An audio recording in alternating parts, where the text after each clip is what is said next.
Hi, it's time to read. The more you read, the more you know. The more you know, the more you'll grow. Today, our book is From Me to You. It's realistic fiction, which means it can happen to you, it can happen to me. It's something that can happen in real life. Our story today is From Me to You. It's 4 small chapters. It is written by Adrian Frater and illustrated by Antonio Vincenti. Excuse me.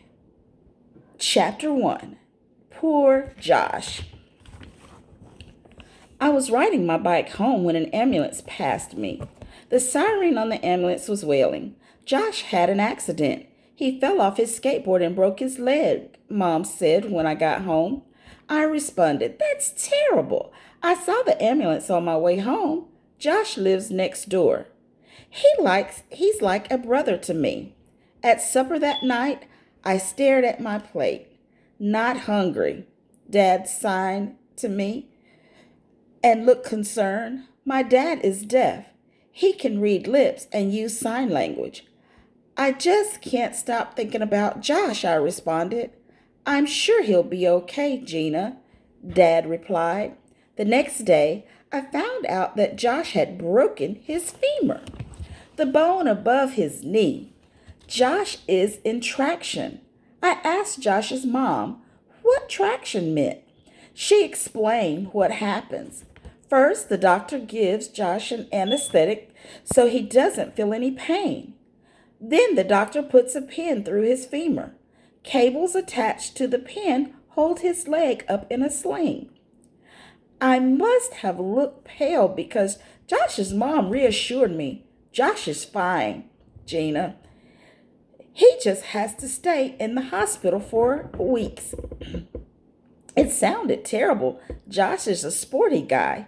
He must feel trapped lying in bed all day. I wanted to visit Josh, but the hospital is far away. Mom is busy with my new baby sister, and Dad is busy with his gardening business.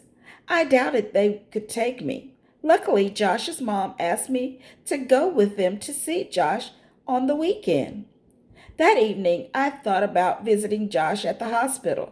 I wanted to get a present, but that would be difficult for me. I didn't want to ask Dad for money because his business is slow at this time of the year. And then I saw the answer to my problem. I had spotted a mobile hanging from in the window. I had made that mobile in kindergarten. As I watched the mobile gently spin, I got an idea for a present. My parents always liked the presents I make for them. They told me that handmade presents are more meaningful than something you buy from a store because they are an expression of your feelings. I decided to make a mobile for Josh that contains the memories of our friendship. Josh and I have known each other all of our lives. I wanted Josh to remember the fun times.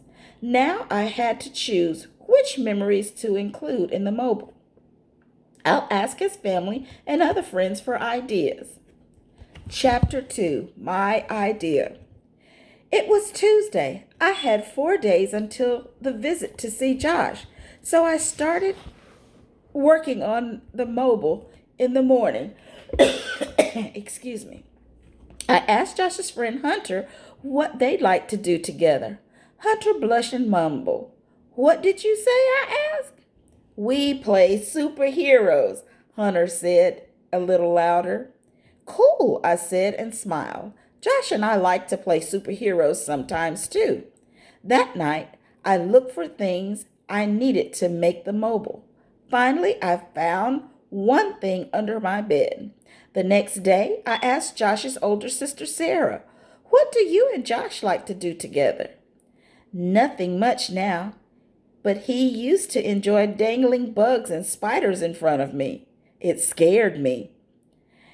"Is it any help?" "It sure is," I laughed.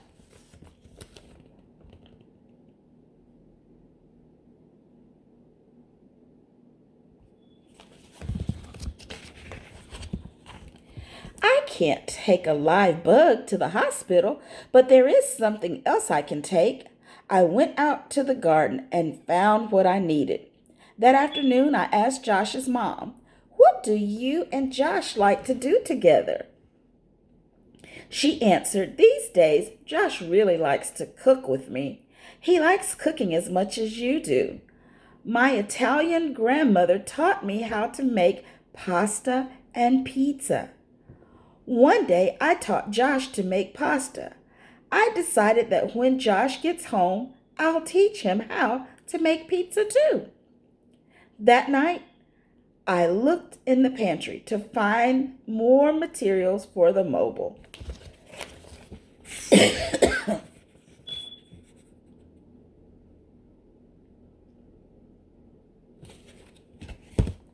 On Thursday, I looked at the paintings I had made.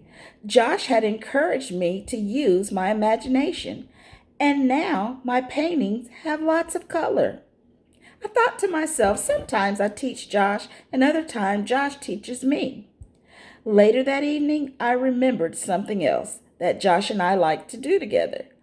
I signed to Dad, "Do you want to take a walk on the beach?" "Sure," he signed back. "It's low tide now." My dad and I raced each other on the beach. I ran around like a dog, searching for its bone. Some people think our beach is barren, but if you look closely enough, there are tons of living things in the sand.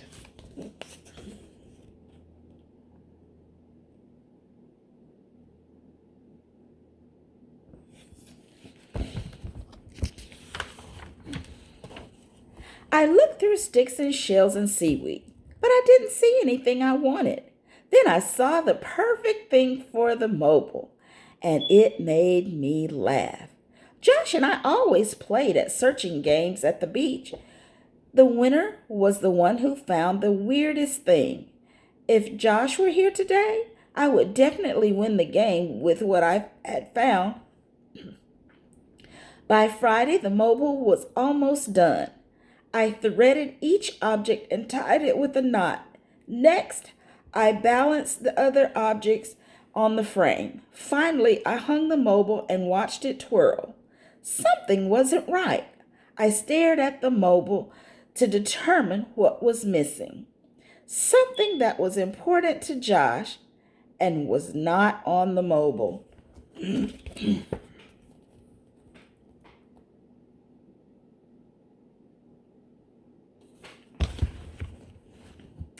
Chapter 3. Should I or should I not? "I'm going to talk to Josh's dad," I told Mom. I knew that Josh loved to skateboard with his friends. He skated with his dad, too, in their yard. His dad even excuse me. His dad even built the skate ramp to their backyard. Josh had broken his leg when he fell off the skate ramp. At Josh's house, his dad greeted me. Then he asked, "What is it, Gina?" I told him about the mobile. Then I said, "It doesn't seem right to make a memory mobile without his favorite activity, but since the accident, I don't know whether I should include something that represents skateboarding." Josh's dad replied, "Josh loves skateboarding. He will definitely be back on his skateboard as quickly as he can. You could include skateboarding." He paused, then said, "Come with me." Josh's dad took me to his tool shed. It was a wonderful, dusty old place. The shed contains lots of different things. Josh and I had spent hours in this shed, poking around among the plumes of dust. It was like opening a Christmas stocking. "Look in there," Josh's dad pointed to the box of the old skateboard parts. I looked through the box, but everything was too heavy to hang on a mobile. Then I held something large. "Can I use this?" "It's yours," Josh's dad answered. "Thank you," I said.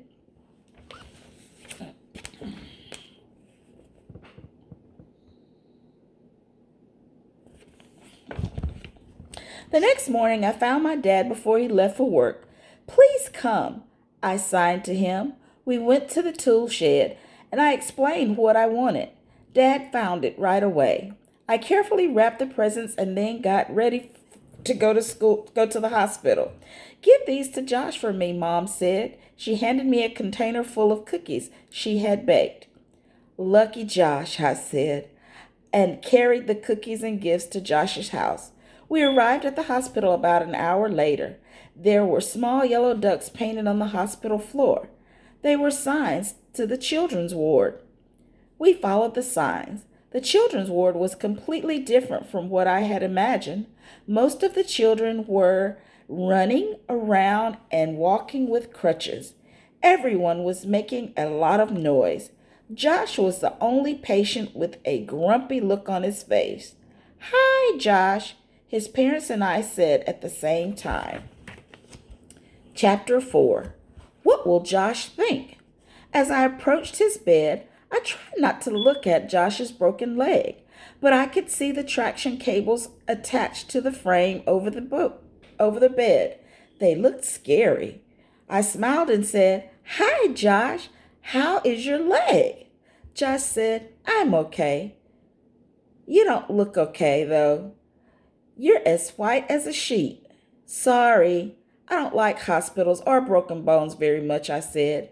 "Then I should show you my leg so you can stop worrying." I had to look where Josh was pointing. "This is a pin." Josh pulled back the sheet and showed me. "And these cables go from the pin to the weight." Josh pointed to the end of the bed. "If you look down there, you can see the weight that keeps my femur straight. The weight takes the pressure off the bone so it can heal." Josh seemed to be feeling better because he reached for his presents. He opened the container of cookies. "Chocolate chip? Fantastic! And what's this?" I crossed my fingers while Josh unwrapped the mobile. "It's something I made. It's a memory mobile. See? I hung the mobile on the traction frame." Josh stared at the mobile for so long that I started to wonder if he hated it. I watched him look at the little superhero model, and the piece of pasta, and the paintbrush, and the shell, and the false teeth with sand from the beach. They slowly spun around. Then Josh began to laugh, and I knew he understood. But when he stopped laughing, he started to frown again. I suspected Josh was thinking about having to stay in the hospital, but I only said, "Time for the second present." I passed the other package to Josh. From the shape of the package, Josh could tell right away what was inside. "Open it," I urged. Josh unwrapped the old skateboard deck. "There's more," I said, and passed him a plastic bag. Inside the bag was a box of paints and a paintbrush. "Am I supposed to decorate the deck?" Josh asked. "It's called skateboard art," I told him. Josh replied, "Oh, cool. After your leg heals, you'll have the brightest board on the street," Josh's dad said. "When is it time to go home?"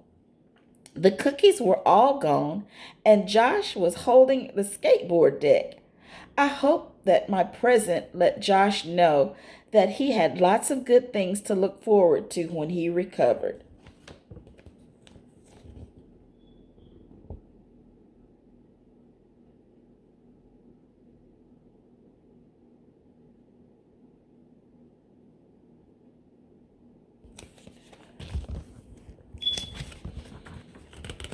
The end. I hope you enjoyed it. The more you read, the more you know. The more you know, the more you grow. Bye-bye.